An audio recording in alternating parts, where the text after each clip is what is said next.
प्यारे बच्चों नमस्कार और एक बार पुनः आपका स्वागत है मेरे YouTube channel NTA net political science में। और आज हम अध्ययन करेंगे सामूहिक सुरक्षा के मूलभूत तत्वों का।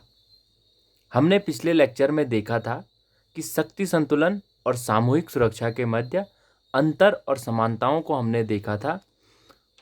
उसमें हमने 8 अंतर और लगभग 7 समानताओं को मैंने आपको बताया था। तो मेरा विश्वास है कि वो आपके समझ में आ गया होगा कि शक्ति संतुलन और सामूहिक सुरक्षा किस प्रकार एक दूसरे से अलग अलग हैं और किस प्रकार दोनों एक दूसरे पर निर्भर हैं या दोनों एक दूसरे से की तरह समानताएं रखते हैं।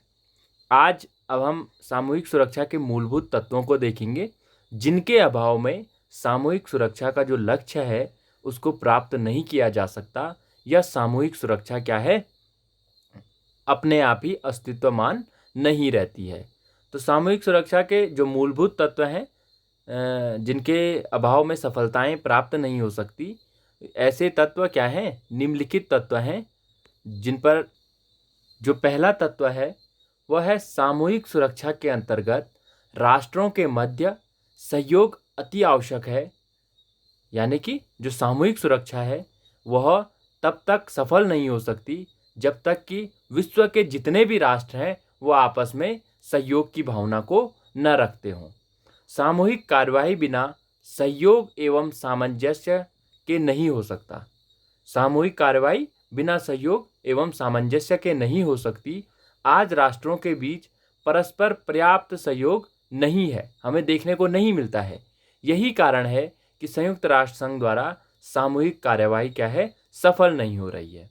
अगर विश्व के राष्ट्रों के मध्य हमको सहयोग देखने को मिले तो हम क्या है, सामूहिक कार्यवाही को सफल बना सकते हैं। इसलिए सामूहिक सुरक्षा का पहला मूलभूत तत्व है राष्ट्रों के मध्य सहयोग। दूसरा जो तत्व है वह है सामूहिक सुरक्षा के अंतर्गत जिन कार्यवाहियों को अपनाया जाता है अथवा जिन कार्यवाहियों का इस पद्धति से संबंध है उन्हें पूर्णतया परिभाषित किया जाना चाहिए। सामूहिक सुरक्षा के अंतर्गत हम जानते हैं कि मिलकर सैन्य कार्यवाही होती है, आर्थिक प्रतिबंध लगते हैं, अन्य प्रकार से प्रतिबंध लगाए जाते हैं किसी राष्ट्र पर।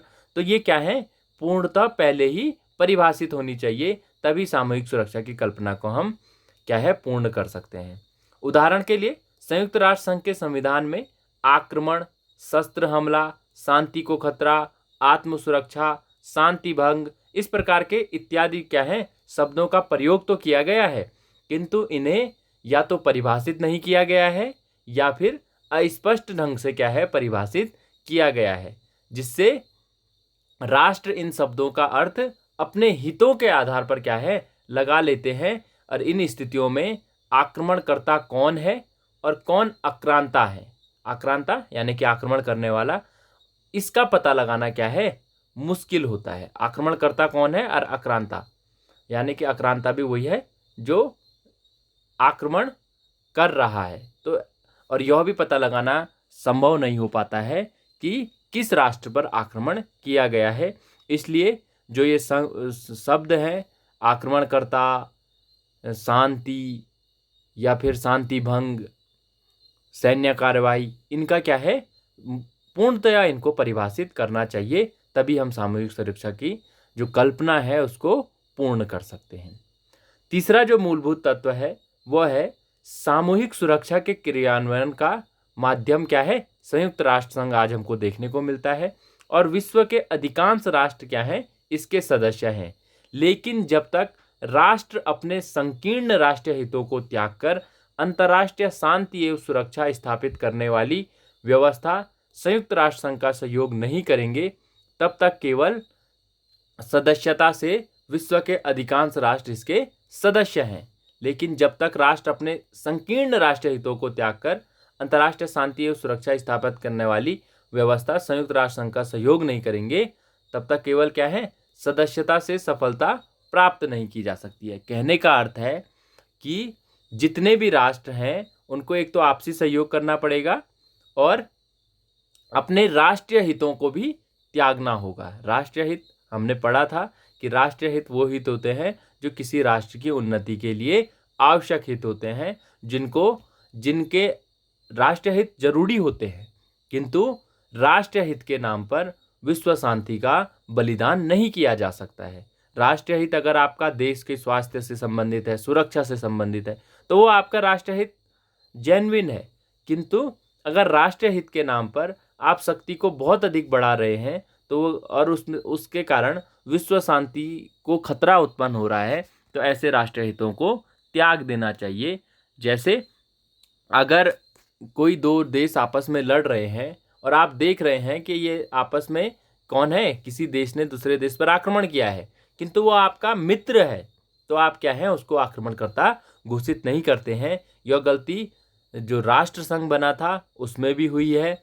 इटली का मामला हो, जापान का मामला हो, या फिर चीन का मामला हो, इन सभी मामलों में क्या है, मित्र राष्ट्रों ने अपने राष्ट्रों का बचाव किया था। इसलिए राष्ट्र संघ में जो ये सामूहिक सुरक्षा थी वो असफल हो गई थी। और यही पद्धति अब हमको जो ये संयुक्त राष्ट्र संघ बना है उसमें भी देखने को मिल रही है। अभी चीन और भारत के मध्य विवाद चल रहा है, तो क्या है, अमेरिका भारत का सहयोग कर रहा है, किंतु वह अपने राष्ट्रीय हित को देखकर भारत का सहयोग कर रहा है। वह विश्व शांति को देखकर भारत का सहयोग मान ही नहीं सकते कि विश्व शांति को स्थापित करने के लिए भारत का सहयोग कर रहा है। अन्य राष्ट्र जो इस प्रकार का सहयोग कर रहे हैं, तो उनके अपने अपने राष्ट्रीय हित हैं, उसको देखते हुए ही वो सहयोग कर रहे हैं। तो तीसरा मूलभूत तत्व है राष्ट्रीय हितों का बलिदान शांति स्थापित करने हेतु। चौथा जो तत्व है वह है राष्ट्रों को निश्चित रूप से सामूहिक सुरक्षा की पद्धति में क्या है, विश्वास होना चाहिए। यानी कि जो सामूहिक सुरक्षा पद्धति का हम प्रयोग कर रहे हैं उस पर राष्ट्रों का पूर्ण विश्वास होना चाहिए। राष्ट्रों को विश्वास होना चाहिए कि जो ये सुरक्षा पद्धति है, सामूहिक सुरक्षा पद्धति, इसके अभाव में विश्व शांति को स्थापित नहीं किया जा सकता है। किंतु हाल में हम देखते हैं कि संयुक्त राष्ट्र संघ की असफलता को देखकर अधिकांश राष्ट्र यह विश्वास करने के लिए तैयार नहीं है कि उनकी सुरक्षा क्या है, संयुक्त राष्ट्र संघ सामूहिक कार्यवाही द्वारा सफलतापूर्वक कर सकता है। संयुक्त राष्ट्र संघ से क्या है, राष्ट्रों का विश्वास कम होता जा रहा है। क्यों? क्योंकि संयुक्त राष्ट्र संघ चाहे आपका ईरान का मामला हो, चाहे आपका इराक का मामला हो, इन सभी मामलों में हमने देखा कि अमेरिका ने क्या किया, अपने हितों को ध्यान में रखकर क्या है, दूसरे राष्ट्र पर सीधा आक्रमण कर दिया। उसने विश्व शांति के नाम पर नहीं किया, अपने राष्ट्रीय हितों को देखते हुए किया। तो इससे क्या है, अन्य राष्ट्रों का संयुक्त राष्ट्र संघ पर से क्या है, विश्वास कम हो रहा है। इसलिए जरूरी है कि विश्व के राष्ट्र को क्या है, सामूहिक सुरक्षा की पद्धति में विश्वास होना चाहिए।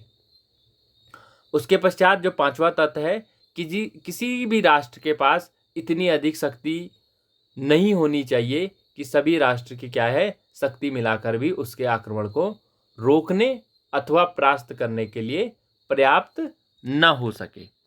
यह इसके पांचवी धारणा है। किंतु वर्तमान में क्या है, सामूहिक सुरक्षा व्यवस्था सफल नहीं हो सकती। अगर कोई राष्ट्र इतना अधिक शक्तिशाली हो जाए कि संपूर्ण राष्ट्र मिलाकर उसकी शक्ति का सामना न कर सकें, तो ऐसी अवस्था में भी क्या है, जो सामूहिक सुरक्षा है वो सफल नहीं हो सकती।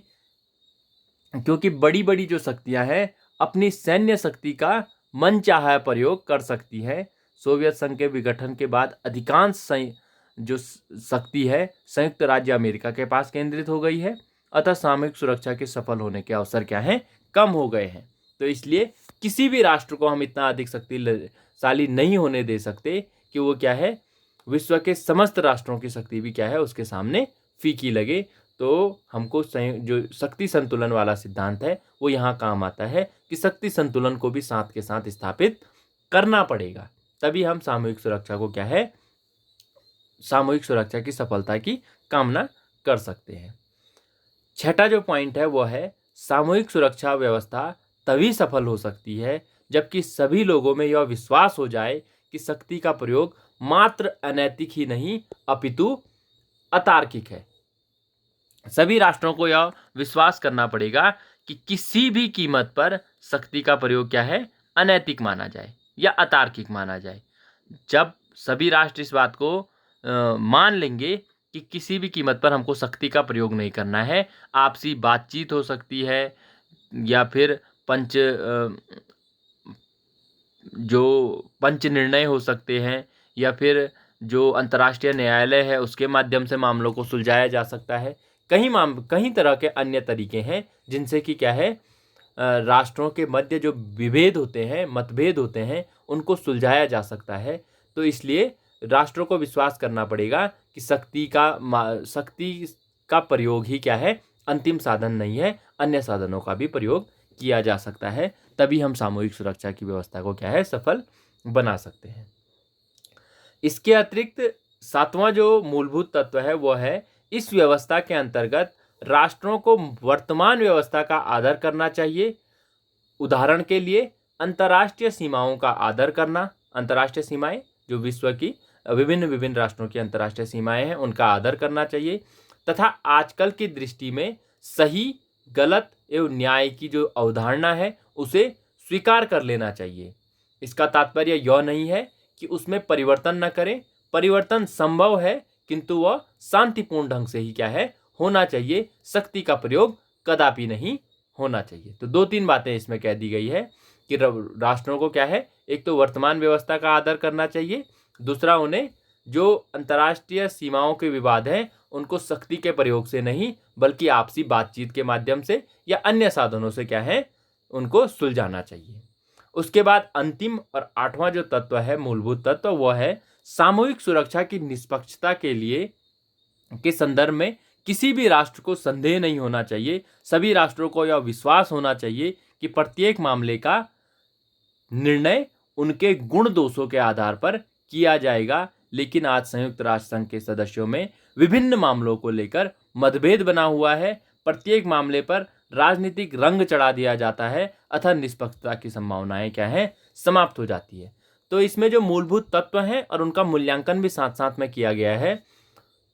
तो अंतिम जो तत्व है उसकी व्याख्या कर देता हूं। सामूहिक सुरक्षा की निष्पक्षता के संदर्भ में क्या है, किसी भी राष्ट्र को या कोई भी राष्ट्र है उसे संदेह नहीं होना चाहिए। सामूहिक सुरक्षा की व्यवस्था में क्या है, विश्वास होना चाहिए। तभी हम सामूहिक सुरक्षा की व्यवस्था को क्या है, सफल बना सकते हैं। तो आशा है, उम्मीद है कि आपको जो ये आज का लेक्चर है अच्छा लगा होगा और आपके समझ में 8 मूलभूत जो बिंदु हैं, 8 मूलभूत जो पॉइंट्स हैं सामूहिक सुरक्षा के संबंध में, वो समझ में आए होंगे। और आजकल व्यस्तता है एग्ज़ाम को लेकर और बीए में जो एडमिशन हो रहे हैं उसको लेकर, तो आप लोगों की क्लास निरंतर ले पाना संभव नहीं हो पा रहा है। मुझे उसका खेद भी है कि मैं आप लोगों की जो कक्षाएं हैं उनको निरंतर रूप से संचालित नहीं कर पा रहा हूं।